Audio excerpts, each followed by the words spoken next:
All right, team. So this one is very, very straightforward in some regard, and then it can get complicated in other regards. We're just going to talk about what I want you to be focusing on before and after training.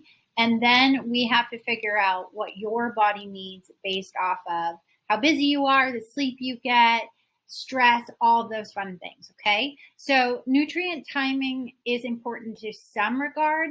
It's not that magic thing that you might see on Instagram where it's like, time your food and you'll lose 100 pounds. It doesn't work like that. What it does do is if we time our food well, we make sure that we're fueled for our sport, right? We make sure that we're recovering for our sport. So with us, we have a specific window of gains. I'm going to talk about it a little bit in a second, where we have an ideal time after we train to get those nutrients in. And then if we eat regularly and consistently, right, we get to manage how hungry we get, which then in turn, we're not getting home from work and starving and eating the potato chips while we're making dinner. Okay. So before training, I want you shooting somewhere between 30 to 60 grams of carbs. It used to be 40 to 60 grams. However, if you're someone who is not doing a really hard fitness session, you don't need as many carbs. Somewhere between 30 and 60 grams for every hour you train, okay? If you're going to train longer than an hour and actual training, not being in the gym, then you're going to need more than 60 grams of carbs. And we will figure that out as we go along, what your needs are, how your energy is, if you tank in training, if you feel fueled off of a little bit, if you need more, et cetera, et cetera. 20 to 40 grams of protein, you're putting those amino acids in that bloodstream before you train so that your body has what it needs as you go along to already begin that recovery process. And then fat, we're mindful of fat. We don't want to have a ton. We want to slow down digestion a little bit so that carbs are available when you need it. But also we don't want to eat so much that it slows digestion. There's a bug, slows digestion down so much that you have food sitting in your belly when you go train. And we're shooting for 60 to 90 minutes before so that the food is completely out of our stomach or mostly out of our stomach, but also that energy is available. If you're someone who trains in the morning, you have a couple options. You can either fuel up really well the night before and then have your storage form of carbohydrates, glycogen, be available for your fitness.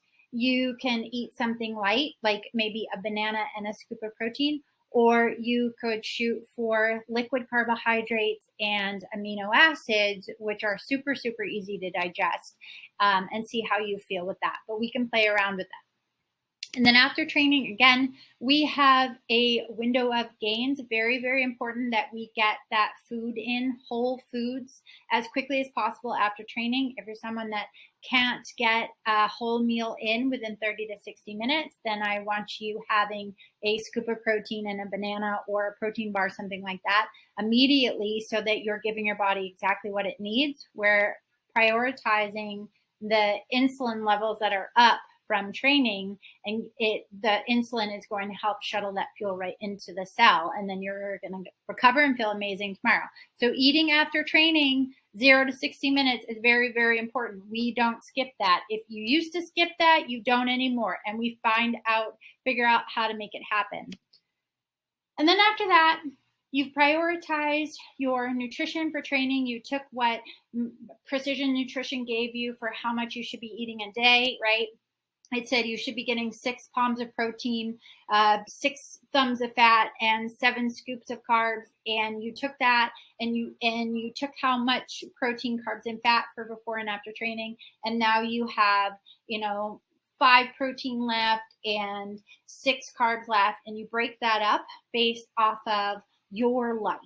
If you really like to eat a big breakfast, then you have a really big breakfast. If you really like to have a big lunch, then you have a big lunch.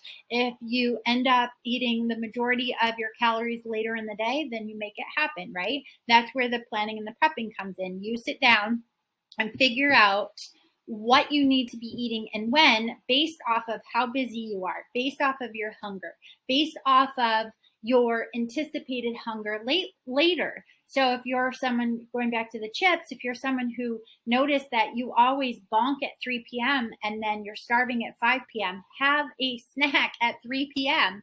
Have that snack be something that's not too sugary, right? Like have a string cheese and an apple with peanut butter, and that snack is going to get you through that lull, and you won't be super hungry for dinner. You'll be hungry, but you won't be starving, and then you can make good decisions when you get to dinner time.